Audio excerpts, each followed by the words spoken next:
strategies, because history will show that if we don't, there's going to be advancements for some parts of society past this revolution, past COVID, that certain folks are going to be left out of, and that includes Indigenous folks. You know, the first versions of the Breathe Act didn't include any language around Indigenous people, even though it's something coming out of this time and in this history. And so, you know, I've been spending a lot of time talking to national organizers with the movement for Black Lives, with Black Lives Matter. How can we throw down for each other? How can we support each other? How can we actually be, you know, collective liberation be a way in which we go about our work rather than a tagline of you know, our aspirational idea. So yeah, I'll say that much at this time. And I think that I think that it's important that even in the time of hardship, that we actually build a culture of abundance, and we actually think abundance, that actually there is enough that exists, even though it does not seem like it for our people. And I think that those of us that are in leadership positions, it's important that we embody that, and that we be that, and we share our resources, and we don't act in scarcity, but we act in generosity, in our Indigenous values, and act in abundance, because that'll lead to liberation for our people. Oh, thank you so much, Nick. I really appreciate what you shared. A lot of good wisdom happening right there. And first off, you know, yeah, we're some of us saw what was going on at Mount Rushmore and what happened. And so, of course, our good thoughts and prayers for you that everything goes well. But please also keep us informed about how we can support in any other way besides that. And I'm talking about that collective action that you're mentioning. I also really love that you mentioned this need for unity right across the movements. That, you know, we often say that when we're talking about climate change and racial justice, right? There's intersectionality, but going across the movements, acknowledging Black Lives Matter and that opportunity that was made there. That's another important. And I love the way you followed it up at the end, kind of tied it all together with speaking about building a culture of abundance. And I think you've been leading by example there with Indian Collective, but even back traditionally, you know, we're just reflections of the land and of creation, and that creation has always given us that abundance. So I really appreciate you highlighting that with folks. And thank you so much for being here. I know you won't be able to stay with us for the whole time, but I hope you can hang on as long as you can, and that perhaps you can come back in another segment and share some more. Really appreciate your time, Nick. Absolutely. All right, for our next speaker, we're going to be introducing right now Ozawa Bineshi Albert. She's Yuchi and Annishinaabe. She's the movement building coordinator for the Indigenous Environmental Network. Bineshi, great to have you here. Whenever you're ready, unmute. You have the floor. Fasan ZTA Bineshi Zoyaha Nakedan Nande Annishinaabe Ze Sho Dasen Oklahoma Dochine. So good to see everyone. My name is Bineshi Albert, and I'm Yuchi Annishinaabe. I make my home in southeast rural Oklahoma, in Wewoka, Oklahoma. And my work is with the Indigenous Environmental Network, and this time of COVID that we're in has shifted a lot, both in the work of the organization, and then also the work with local communities and national organization, much as Nick had mentioned. And there's a couple of things that we have learned along the way. Some of the things I've personally learned, and some of them also are coming from sort of lessons that we've learned as we engage with community. And so there's a couple of things, the main being the safety net systems of the US government have grossly failed our communities. Healthcare and access to healthcare has continued to be a struggle for folks, and in time of pandemic that has been intensified. We have seen that there has been moves and actions to deregulate many of the protections that have been put aside to protecting homelands, protecting air, protecting water. You know, the EPA for a while was on this sort of stand down kind of position of like, don't do anything.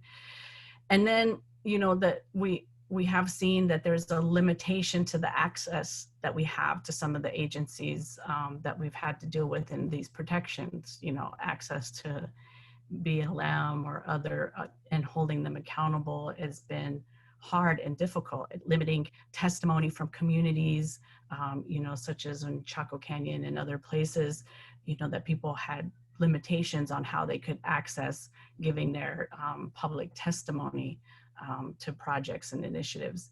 And so we see all of these things as a push for a neoliberal agenda that favors corporations, that favors industry, and puts the health and well-being of people, of citizens at risk. And the strongest, you know, the hardest hitting hit has come to Indigenous communities. We've seen that across the country. Janene shared that around Navajo Nation, and Nick and others. You know, we're seeing the impacts of this disease, what it's having on the community. It's had an impact on the way ceremonies are conducted. It's had an impact on the way families are able to take care of themselves. It's had an impact on work and economic prosperity of our people and tribes and communities. And so these are just some of the things that we've learned. And we've also learned that we have to be able to engage in the work and be agile with how we can continue to engage across communities, across borders, across, you know, nation states, and continue to build deep relationships amongst community. And so, you know, some of the things that we've learned along the way and that people have been able to do is to basically like stand up and take care of ourselves. Like I said, the safety net systems that are supposed to be there have grossly failed our communities. When families have been ordered to stay in quarantine because of them acquiring COVID or family members getting sick, there's no community safety nets that are helping them. And it's been really grassroots people who have stepped up to like hold those spaces, feed families, making sure that people have food and access, and taking care of them, getting water to communities, getting food out there, getting medical supplies and masks out. Like that's happened from a lot of grassroots efforts because the larger state and national systems have grossly failed, and because of leadership of the administration.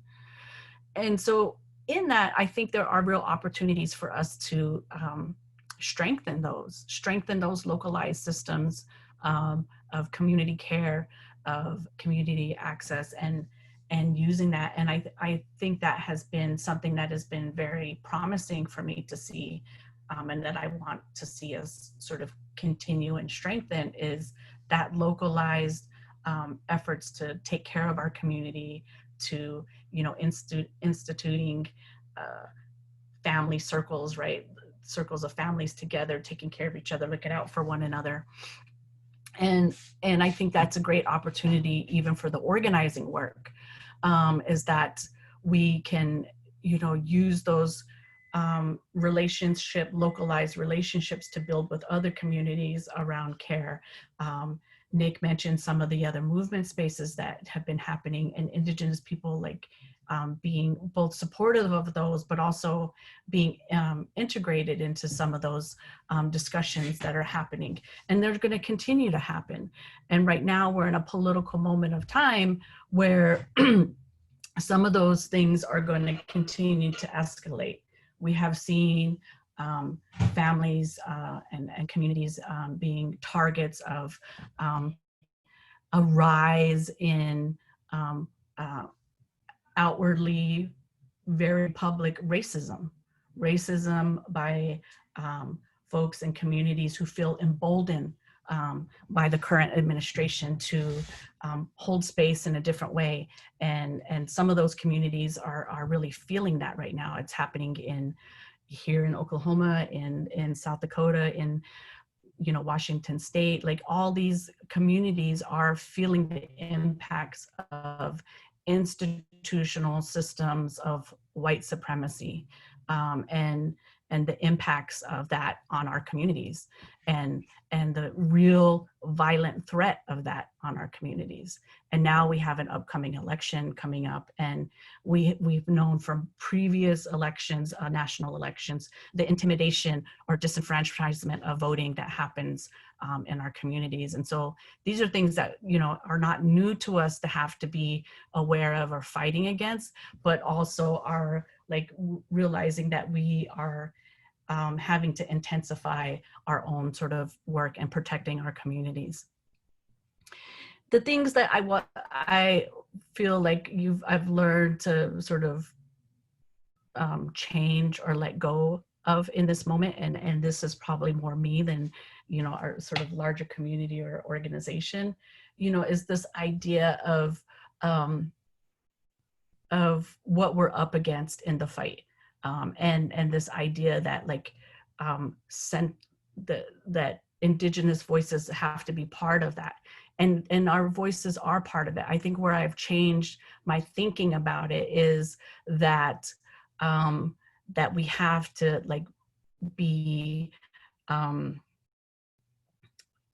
be centered in that. And so it's a hard thing. It's a hard thing that I have had to sit with, to think about centering the voices of Indigenous people in some of the movement spaces, and also creating a space for Indigenous people in those movement spaces. And how do we do that? What does that look like? What does that look like to be in good relationship with other communities?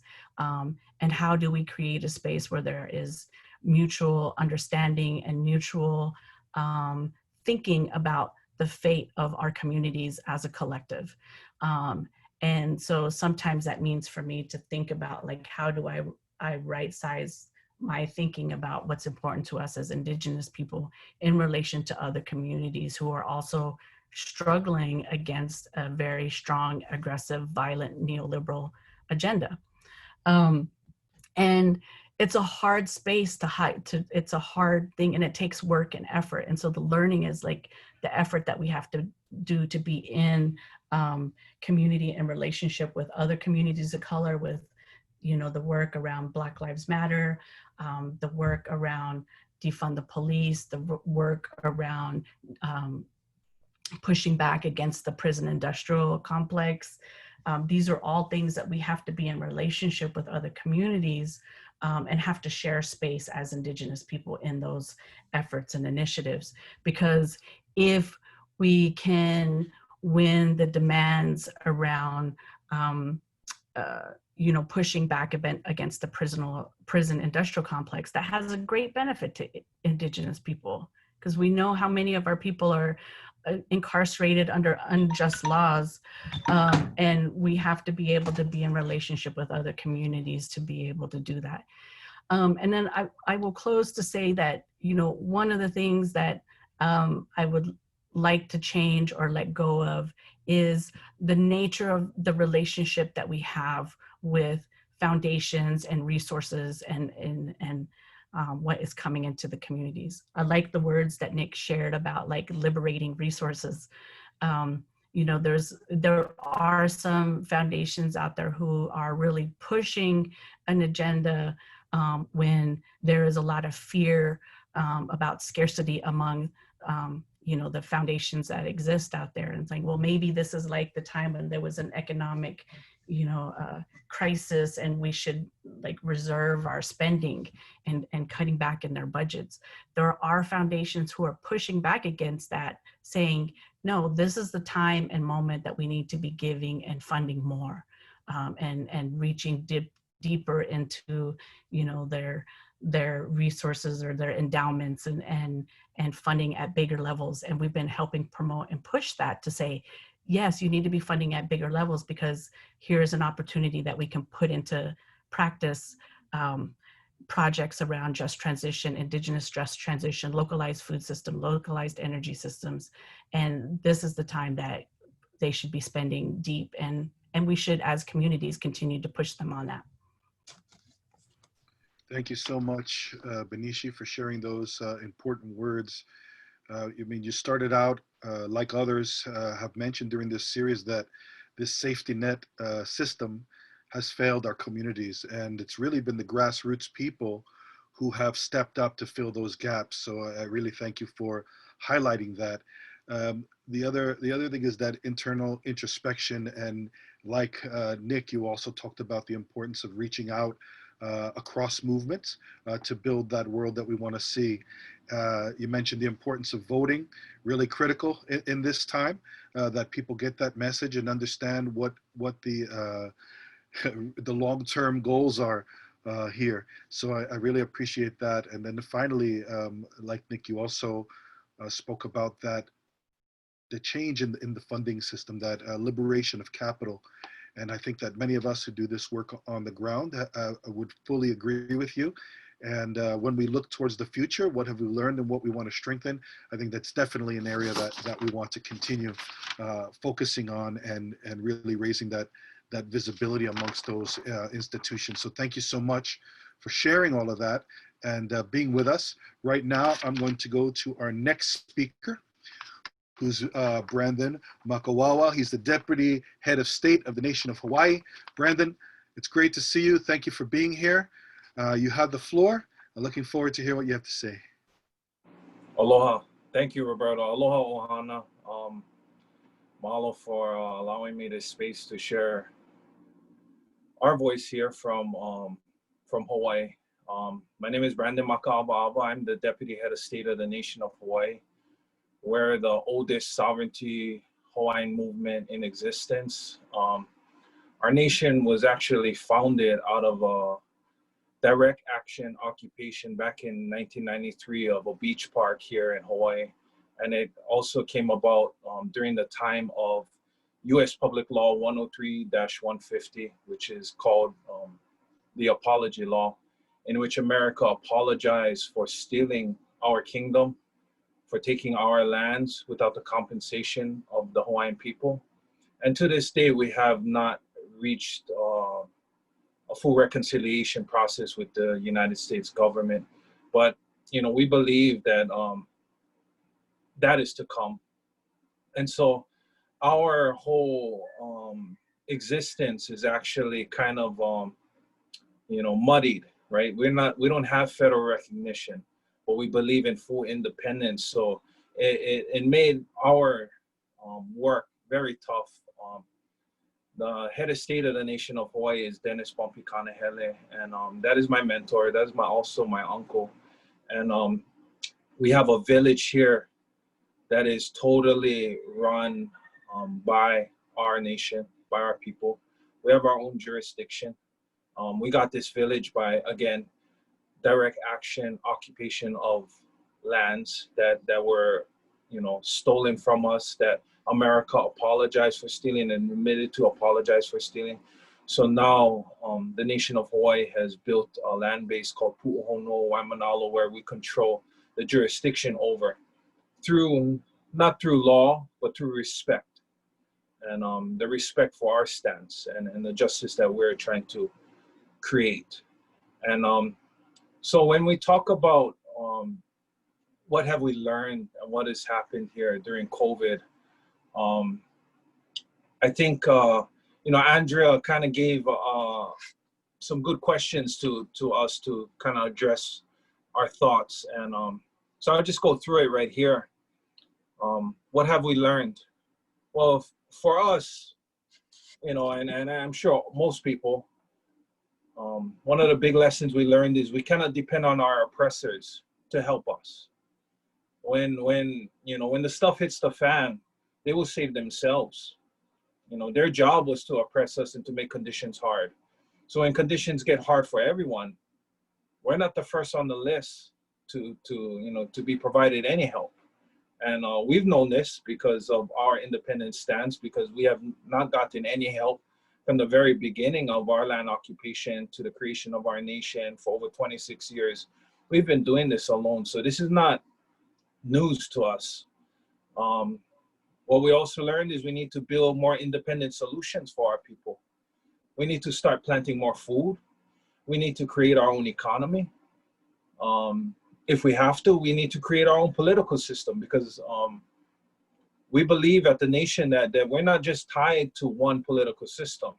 If we want to create our own government, all indigenous peoples have the ability to exercise their national sovereignty. And I think this is something that we must, really take a serious look at.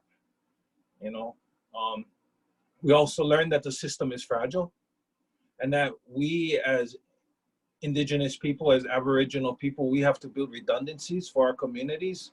We have to be the backup. I mean, not necessarily the backup. We have to think of the government as our backup. The priority needs to be, we need to take care of ourselves. And we learn that more now than ever. What we learned is we are our saviors. Nobody's gonna come here to save us. We need to save ourselves.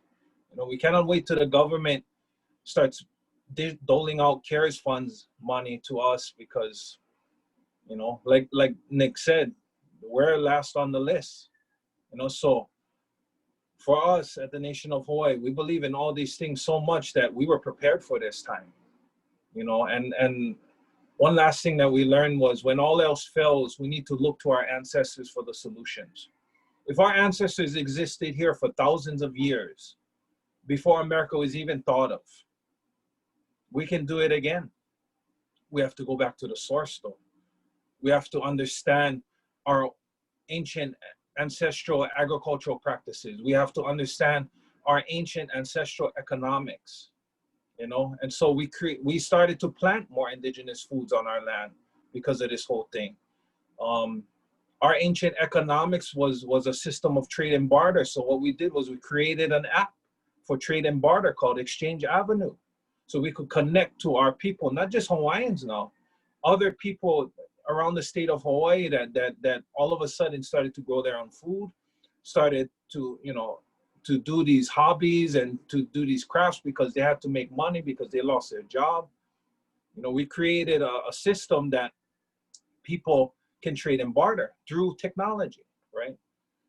So her next question was, what should we keep and strengthen? To me, we need to keep the independence we learned and develop over this time and strengthen it. We need to double down on it. There is a lot, like how Nick said, I'm sorry that it took a pandemic to understand that we as a people have the solutions here ourselves, and until we have exercised that, we won't understand it. And so now that we're all getting our feet wet and exercising some of these, these sovereignties that we didn't know we still had in us, because I'm seeing I'm seeing things all over the nation, in my different indigenous brothers and sisters' lands that is so inspiring that they are doing now because the government has totally forgotten about them. I think we need to strengthen those ideas. I think we should keep the use of virtual platforms going forward to help reduce our carbon footprint. So that means we need to strengthen our internet access. To me, internet access is, like the UN said, it's a human right. And it's something that all indigenous peoples need to understand, that internet access is huge. While we're fighting to defend our land, while we're fighting to protect our water and do all these things, there are big corporations coming in and stealing resources like that. Internet access is the new real estate in the future, and if we don't watch, they'll take all of that internet that is above our lands. Right now, the FCC has a tribal priority window that is out right now. And I hope that, our indigenous brothers and sisters are thinking about stuff like this and looking at that, because as you can see, without the internet access, I don't know how we're all surviving. We need to continue to innovate. We need to mix the two worlds of our ancient world and what is happening today. I know that because we're spending a lot more time on these Zoom calls, and a lot of our children are going through virtual schooling, that we're beginning to, get a little too close to our family. We're understanding them a little too much, and it gets difficult in this time. But I think this is the time where you know, our akua made us look at our ohana even more so, and I think, you know, we're gonna have some growing pains being around each other a lot more, but I think we need to strengthen those ties, because that is what will strengthen our people. And her last question was our dependencies on things out, you know, or let me see. What did we think we need to change, or what do we need to get rid of? I think we need to get rid of our dependencies, quite frankly. I think we need to begin looking to ourselves for the solutions. I think we need to get rid of the mentality that our people are less than, that we don't have the solutions that'll solve our issues. I think we need to learn and from other indigenous folks and reconnect with them, because they are developing solutions on their lands that no other, you know, the United States is not thinking about, no other departments are thinking about. And I'd like to share some of those solutions with all my other indigenous brothers and sisters, because we've been working at these solutions for over 26 years at the nation of Hawaii. And so I'll end with that.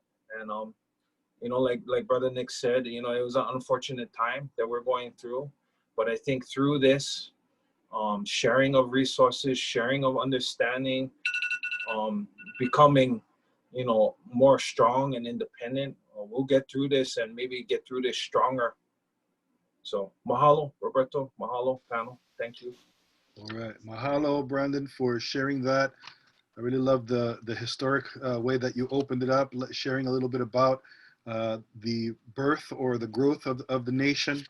You also talked about, like our other panelists, the importance of sovereignty, self-determination, and how we cannot depend on our oppressors. I want to stress that again. I thought that was a really important point. We cannot depend on our oppressors.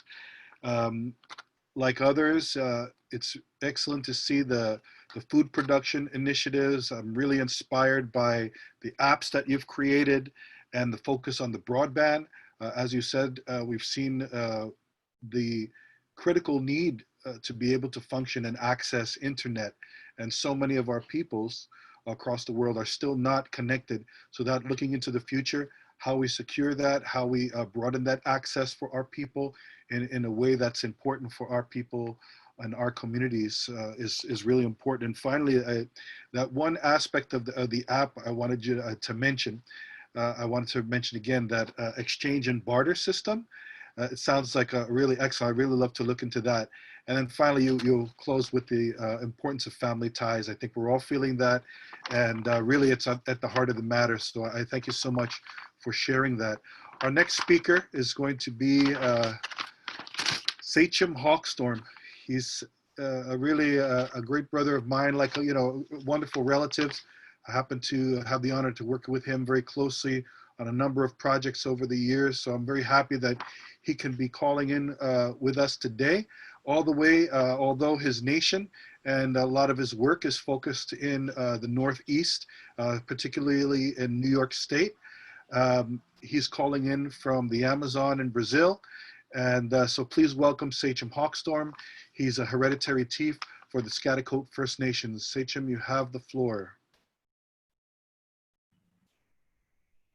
Anishig.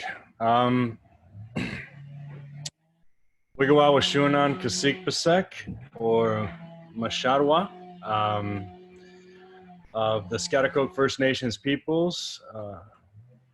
I am very grateful to be here and amongst so many of my colleagues, so many people that I have so much respect for, and to listen to these great innovations and ideas and moving forward and what people are doing and how we can highlight the importance of the knowledge of Indigenous peoples and how we have a lot to say and how I love some of the comments. I just want to say, yes, we absolutely cannot keep asking permission from our oppressors to fix the problem, or keep asking our oppressors to fix the problem that they have dedicated their constitutions and everything to preserve their power and control.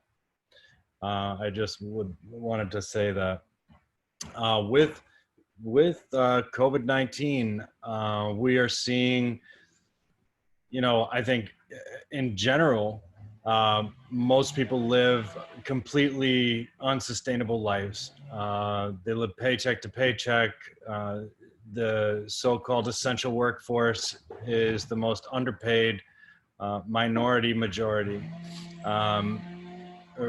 Already living below poverty level, and now not, they get a stimulus check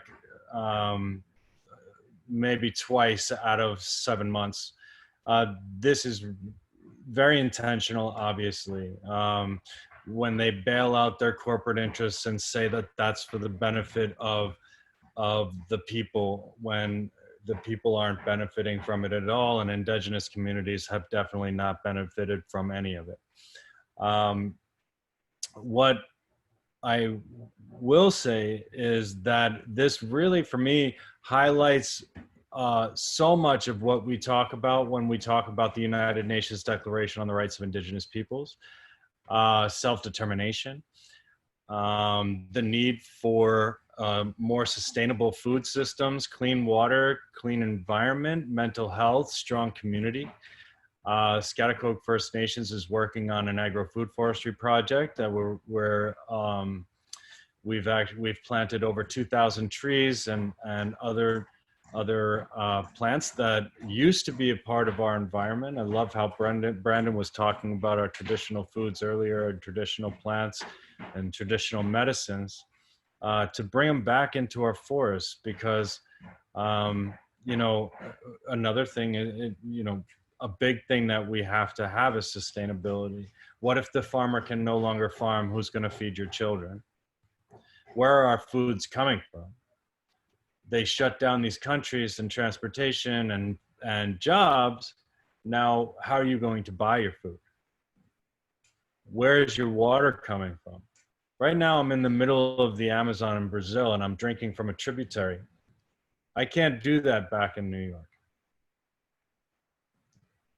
So we need to rethink of how we're looking at our environments and how we're living sustainably in our environments. So if the farmer can no longer farm, how do we get our food?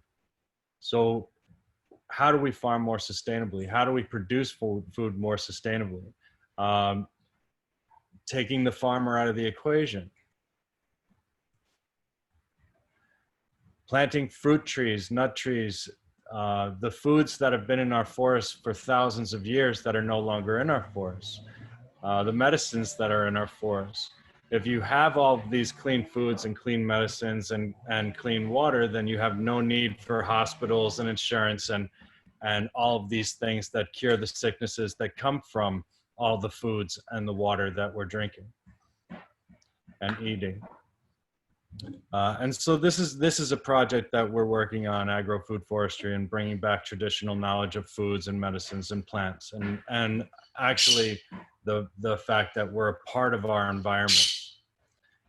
The other thing is living off of your environment is how you adjust and adapt to the environment that you live in, because everything that you need grows in your environment. All the metals, minerals, and nutrients that you need come from your environment. And if you have these things in your body, then you can adjust to all of the different things that happen in your environment. And these are things that we're not doing because we're all eating off of the same plate. We're all drinking the same bottled water. We're all being told that water is H2O. And if water is H2O, then the argument is always going to be, how much can we poison the water and bring it back to H2O? But you cannot live off of H2O. In our language, water is Mbi, meaning living water. All life comes from water. Water is the culmination of all of its parts. We need to start thinking more indigenously on our language and how we're talking to and how we're understanding our environments. And I think that slowing down through this crisis has made us realize these things are the most important. all of these things that we thought were so important that we couldn't slow down enough to grow our own food. It's easier to go to McDonald's, or it's easier to, you know, have our single serve life and everything available to us at the push of a button, or, you know, at just driving through. But this has shown us that that's not always the case, and that's not a sustainable way to live. And it's given us an opportunity to think more communally. What is going on in our communities? How are our communities coming together to help each other survive the pandemic? How are we providing food for our communities? These are things that I see happening and coming together, right? You know, and these are things that I feel that we should really emphasize more. You know, with us in our community, we're talking about language revitalization, because if we have a better understanding of our language, we have a better understanding of our connection to all things. With English, it's very full of nouns. Everything has a definite purpose. Everything is just, if a tree is just a tree, you can sell it and turn it into a sellable commodity. If it's the lungs of the earth, if it's that which becomes the earth, if it's the biggest carbon sequestration on the planet, and giving us our life-giving oxygen, then it becomes something completely different and a living entity that you can no longer just turn into a board and sell. So I think that comes with our language and understanding of everything. Self-determination is a big one that comes up for me. And, you know, like Brandon was saying, you know, we have our own ways of doing things. We have our own governmental structures. And we need to stop asking permission to be who we are. Our people have survived for thousands of years living a certain way. We know how to go back. We've only been doing this destructive behavior for the last couple hundred years. And it's just a matter of decolonizing our minds on what we actually need on a day-to-day basis just to survive. All these things that, like I said earlier, all these things that we thought were so important that we couldn't slow down because we need all of these things. We've learned that we were forced to slow down. We were forced to not go to work. We were forced to not be able to leave the house, really. And so all those things that were so important obviously weren't that important, because we're still here talking right now, and those things didn't happen. Those things that we thought had to get done every day didn't get done. So, you know, I think minimalizing all the things that we think that we need, realizing that we don't need the 60-inch TV, we don't need the best car, the fanciest things, you know. We need community, we need each other. People have communicated on social media like off the charts with COVID pandemic. People have, it really showed how isolation causes more depression, more alcoholism, more domestic violence has been skyrocketing due to all these things. We need to stop our isolationist, separatist way of living that the colonial society of corporate capitalism has trained us to believe that's how we're supposed to live, because they only want us to work for their corporations and not for our communities. So I think I'm going to end with that, because I tend to go off on this kind of thing, but I just want to say that I'm so grateful to have been able to share with all of you and to listen to all of you. I learn so much every time. And I'd like to say, Onuwe, Nikich Achweshtid, I am grateful to you, my relatives. Ooh. Thank you so much, Sachem Hawkstorm. for participating with us and for being able to call in, as you said, from a tributary in the Amazon in Brazil. I really appreciated not only that background that you have there, but you talking about what you've been able to do in the Schaghticoke community in New York with your agri-food forestry project, the planting of trees, that looking ahead, like many of us have been discussing, many of our speakers have been highlighting, that need to internalize and really promote that self-determination that we keep reading about, but really that's the way to move forward. You're highlighting again that we need each other, that the pandemic has really shown us that when our people are isolated, how much more of a challenge that it is, and for that need to come together in community. So thank you once again for being here. And I want to introduce our last but not least speaker for this panel. After this presentation, we're going to open up to any questions that people might have. We're going to ask that if you do have questions, please just type them into the chat and we will forward them over to the speakers. And if you do want to connect with any of these speakers following the program, please send a message to IITC and we will help put you in touch with those speakers today. Our next speaker is Yamilka Hernandez. She's an advisor to the Kuna Youth Movement in support of its project to support communities affected by COVID-19 in Panama. She's calling in from Panama. Yamilka, we're happy that you're here, that you were able to sign in. Please unmute yourself. You have the floor.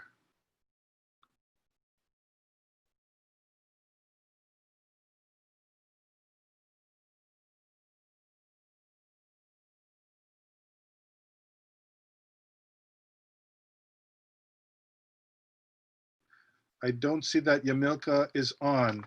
So yes, she might have got her connection seems to have been severed here. So we'll wait. If she does come back, we'll give her some time to speak. But right now, we'll open it up to questions. There was a question that came in earlier. So this one will go out to all the panelists.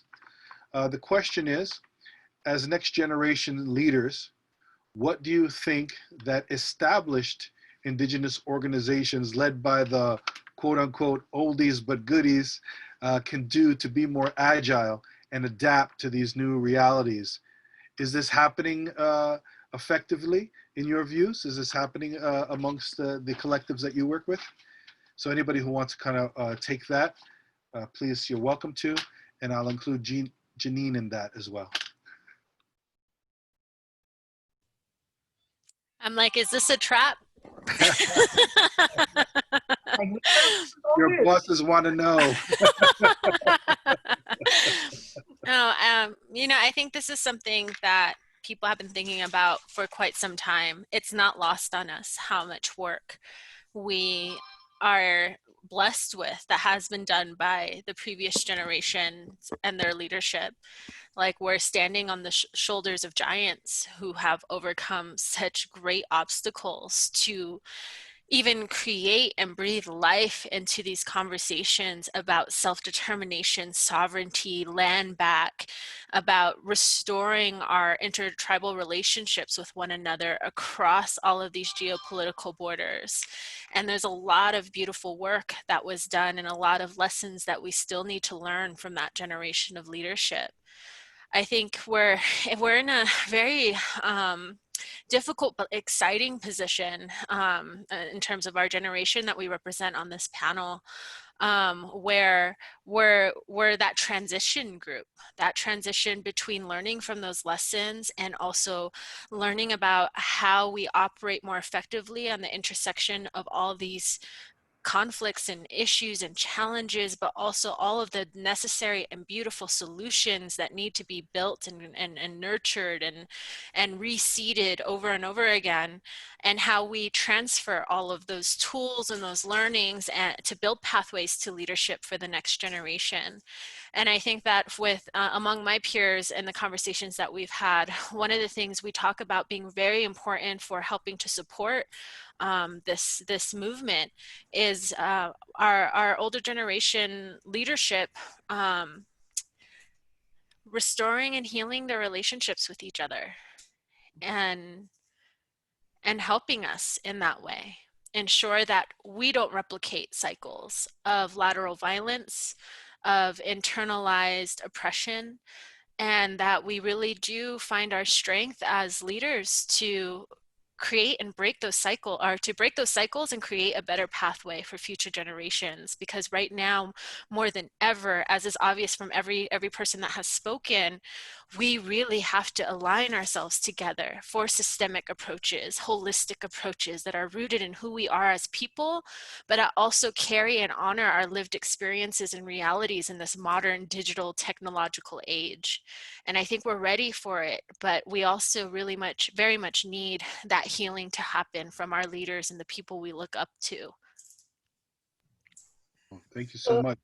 Bineshi.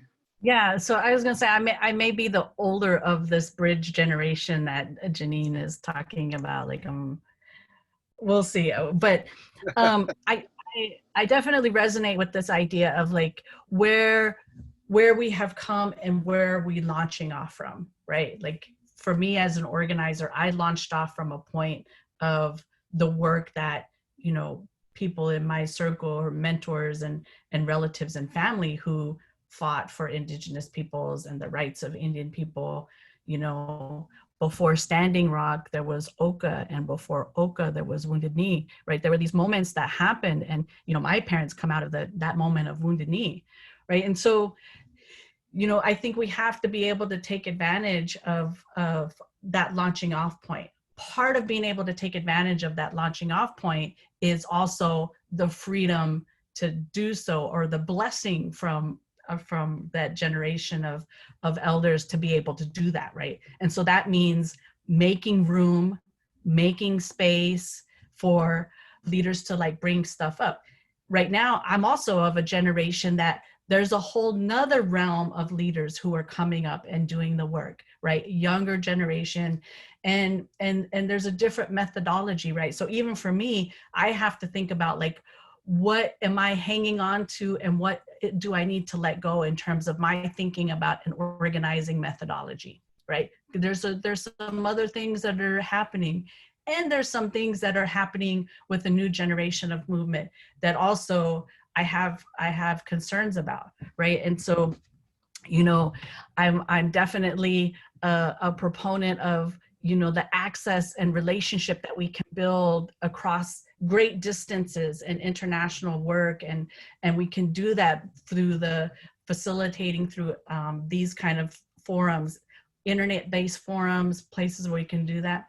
And at the same time, I also believe that our revolution is not going to be on Facebook, right? Like it's just not gonna, it's not going to be the space that's going to happen. It also still has to include real face-to-face work, real relationship building. And I definitely want to resonate with this moment of like, there's not any lack of work to be done in Indian country. There's just not any lack of work to be done. So we need everybody. And it does take some healing around the working relationships that we have as organizational institutions who've been around forever. And there may be divergence in sort of thinking around strategy or approaches, or even differences around personality and leadership, but we have to be able to have enough trust and working relationship to have a united front. Right now, in the next 40 or something days, like, who knows what's going to happen, right? Who knows what's going to happen? Right now, all indications are the shit's going to hit the fan, right? And are we prepared as Indigenous communities in this country? Because what happens in this country has impact in other countries, from Brazil, from South America all the way up, because the corporations and are like, their foothold is here in the US. So all of those harms and oppressions that are happening in other countries have origins to here. And so are we going to be prepared as Indigenous people to hold space? And what are the trust and relationships that we have to have around, and healing that has to happen between groups to be able to like have that space and say, all right, you know what, despite our differences for this moment right now, you know, in the next months, we're going to hold space together in a united front, and have real intention about that, and put down some of our you know, our leadership egos, right? I mean, I'll just say it, like, there's some things that I will just have to put aside about like people that like I have a difference in the ways that I work with them, that, you know, there may be times coming up where I just need to be like, all right, I'm putting that aside because I need to be in relationship and working with you. And I think that's the opportunity that we have, both as the oldies and goodies and this bridge generation that, you know, Janene and I and others on here, we fit in that sort of, and then the younger people who are coming up, like that we all have to be in relationship with each other. And it takes both trust and willingness, the willingness to engage in different practices and methodologies and relationship. Thank you so much, Bineshi. Brandon or Sachem Hawkstorm, do you want to weigh in? Yeah. You know, I have a unique opportunity to work with one of my elders every single day. He's my mentor. And so, you know, but he's special, right? He's my Uncle Bumpy is like a leader that is, you know, very much into the innovation of things and very much into the sharing of his knowledge and his resources. He is not one of these bottleneck type, you know, elders. And you know, and that is so special. And what it allows me to do is I can connect more with other elders because I have his respect and I have his blessings, like how Bineshi was saying. You know, we have to get the blessings of our kupuna, because we cannot just go into these spaces and start bossing around these kupuna like we kupuna ourselves. You know, we just can't. But I see the strength and the power in having that connection between the generations, because when we work a room together, me and my uncle, we can connect to all these different types of people. There are people that, you know, will listen to my uncle religiously because they've seen him in action, and they might not know me, but they know my uncle. And so I'll get that respect from them because my uncle trusts me. And in these other instances where, you know, these younger generation people that might not know my uncle, but they know me from social media or whatever it is, they'll know that, you know, uncle is somebody to listen to. So I think it's a powerful thing that I don't think we should, you know, as we speeding through to the future, as we're developing all these different technologies, we gotta stop and reach back for our kupuna, because we ain't gonna go anywhere without them. There is no pathway forward if our ancestors and our elders are not right alongside us. And then I have to also check myself too. While I'm doing this with my elder, I gotta reach back now as the next generation leader and look at the younger guys, like how Bineshi is saying. You know, these guys are stuck on these virtual things, and they're stuck on social media, and they think they're doing all these things by sharing all these memes, but they're not living their house, you know? So how do we engage them? And so I think the job falls on us. We're this bridge, like everybody is saying. We got to work both sides of the room. And I think when we do that, that is when our people will finally like really come together, because it's not about uniting all these other tribes and uniting all these other things. And, you know, when they talk about Hawaiian unity, they always talk about like, why can't Hawaiians get together? Well, it's because the generations are separated. We have old grievances that need to be settled, and that will be settled at a time. But I think we, as this next generation, we need to bridge this gap. It's a very important job, and I take it serious. Thank you, Brandon. Sachem, did you want to add something? Yeah, I guess I want to just add that I've had I've been blessed with the opportunity to have had elders that have really pushed me forward and kind of like let go, and not like let go to the point where I'm just floundering in a sea of things that I don't have any understanding about, but actually like any questions I've had the opportunity to have the answers and to be able to add my thoughts to it, or my ancestral thoughts to it, whatever comes through me at the time. And it's allowed me to be able to do that myself and let go of the control, and allow for some of the younger generations that are coming up in our community to really have a voice and really, you know, go and get out there and do it. And so I've been very blessed to work with some amazing people. I've been brought into areas where I feel you know 10 years ago I didn't belong in, and now I'm working with some really amazing people that have been there from the beginning, and having opportunities to be even on a panel like this with International Indian Treaty Council, who's been there from the beginning, you know, and have taken us all in and us all on, and allowed us to work with all of you. So I just wanted to highlight some of the good things that some of the oldies but goodies are doing. So I do feel blessed with that. And I just, you know, what everybody's been saying about it is wonderful. I love everything that you just said, Brandon. And I'm trying not to go to the next questions because it's like really good. But anyway, thank you. Thanks so much for that. Yeah, we're getting closer to the tail end of the program here, but there is a question that came in that's kind of related to what we've just been speaking about. Victoria Lee asked, she's wondering if anyone on the panel has identified some strategies to reach people, and she's thinking of elders in particular, but also many young people who seem to have committed or submitted to regressive ideology. So she's talking about the American right, but also the neoliberalist ideas that can hurt us as well. So can anybody share any strategies to reach people? It's a good one. If I had the answer to that, man, we would be in a whole different situation. Yes. I live squarely in a red state, right? Oklahoma is a red state, which means it also includes many indigenous peoples, native peoples who have this ideology. And I don't have strategies. What I do have is an assessment about why it is.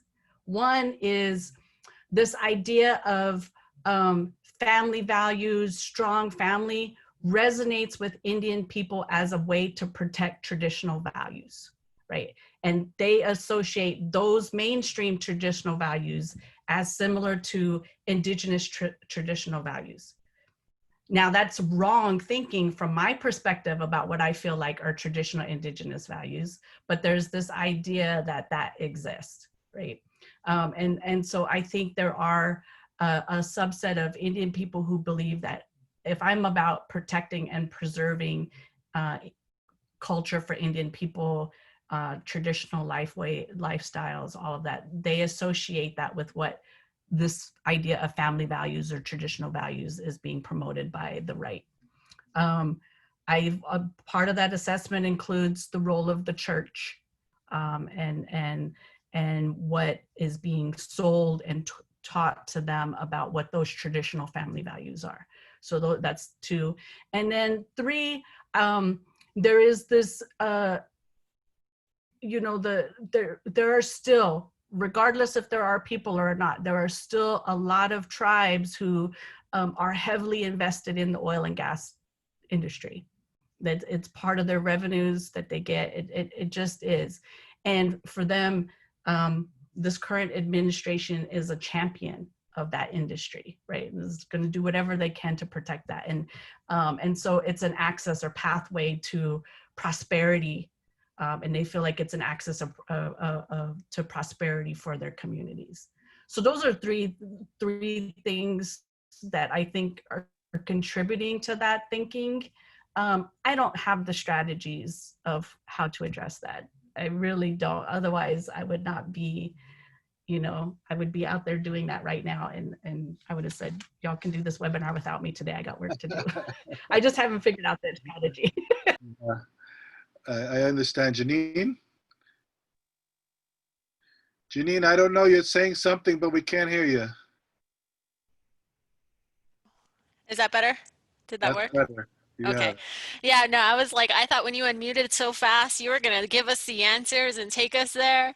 But I do agree. I think it's really hard to think about the strategies. But one thing I wanted to add to your assessment is definitely the militarization of our communities and the way that, the way boarding schools have been positioned alongside the churches and been carrying out a very assimilative process for generations that have rooted those type of colonial values and those American conservatives, did I say that word? Conservative values in our communities, along with that allegiance to U.S. nationalism and U.S. imperialism and in all of its forms, co-opting our language and our cultural traditions around warriorism, around taking care of family, taking care of community, defending family and defending community.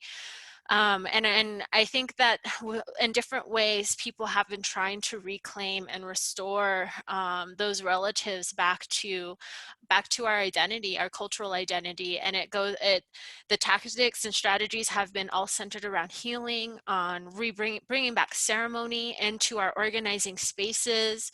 But a lot of times it's also, we have to pick our battles, right? Like we can't fight and fix everything or save everyone.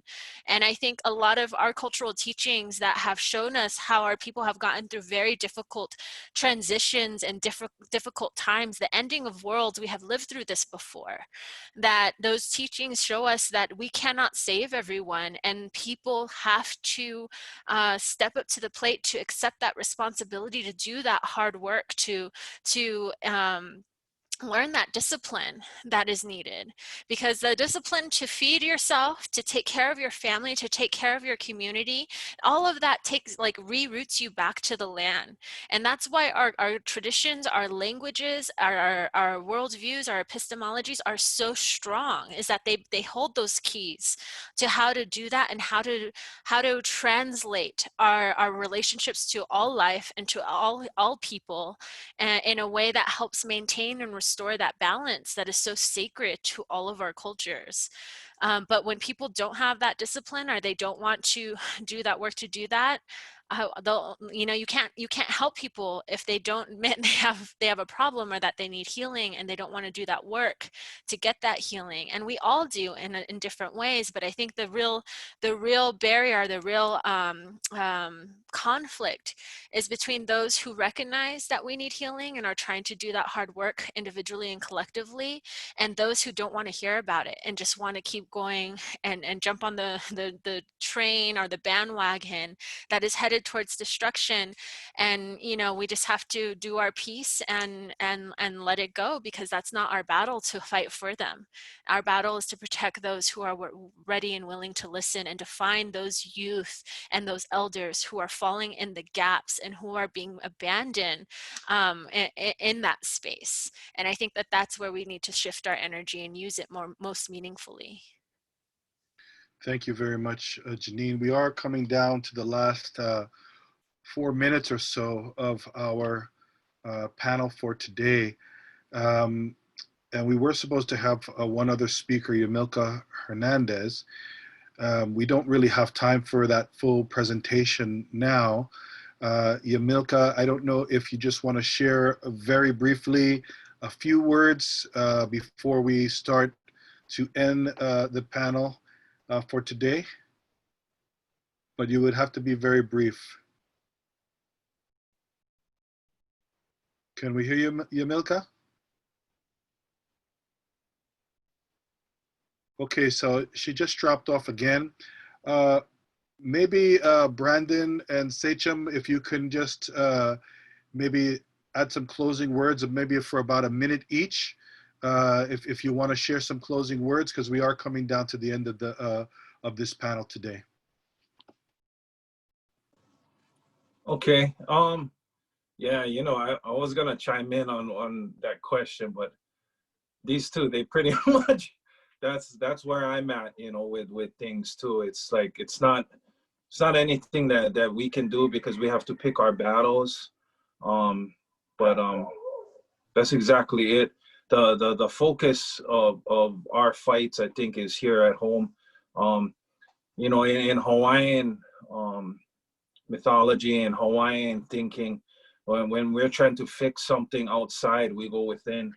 And you know, even with this COVID pandemic and everything, the solutions are right here with us. If we dig deep enough inside of ourselves, into our ancestral knowledge, and tap into that part in our brain that has been in existence for thousands of years, we'll get through problems like what is happening with the left and the right, and get away from that, and then we'll have a solid foundation for our people to come back to. That's what they need, is they need to have pride in themselves. They need to have pride in their culture. And we have to help build that for them. That's why it's so important that we have these independent solutions that we're trying to build to take them out and divest out of that mentality. And yeah, thank you for letting me speak my mind and share our words from our nation. Mahalo, Roberto. Mahalo, panelists. Thank you. Thank you, Brandon. Sachem, if you have like maybe can do it in 1 minute. Yeah, I was thinking about, you know, how we're looking at our environments and how we're moving forward. We know that it's not just about protecting, and we already have heavily broken environments. It's about repairing the damage that's been done. You know, those things that we felt are so important to really slow down and think about our communities. You know, the fast-paced single-serve society gratification, we need to get away from this. You know, what would the world look like, you know, if the water was clean, if the foods were clean, if you didn't have that everything available at your fingertips without getting in there and working with your community. And I think when we see the whole government shutdown or the whole world shutdown or transportation stop, you realize that, hey, you know, we need to stop believing that they're going to take care of us. We need to stop believing that going to these oppressive corporate interest organizations that call themselves governments are going to protect the people when they've literally just put billions into a stock market that doesn't exist, while fighting over $1,200 for the individual, you know, and which costs them nothing. You know, the money's fake. It's all monopoly. Let's really think about what we're doing for our communities and moving forward. Thank you very much. I want to thank all of our speakers today. This was definitely a most inspiring panel. We've had some great conversation.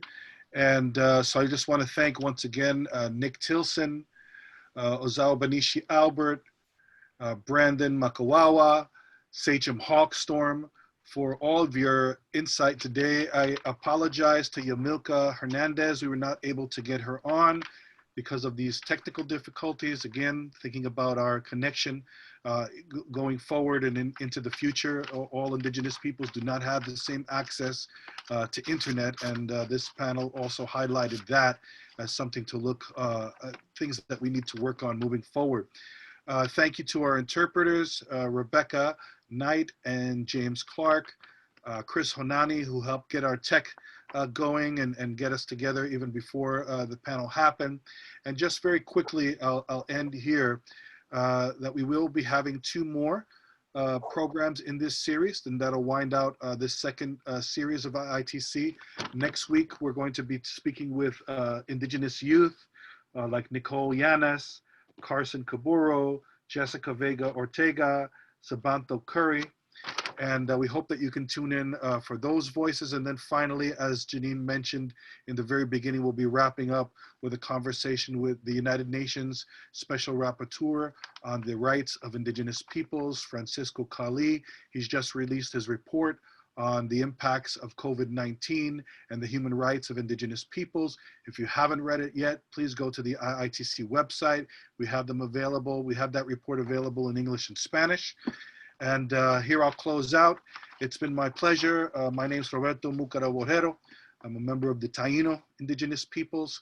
And it's really always a great honor for me to be a part of this on behalf of IITC. So we'll look forward to seeing you all next week. Thank you very much. Chris, we could start winding down now. Aloha ohana.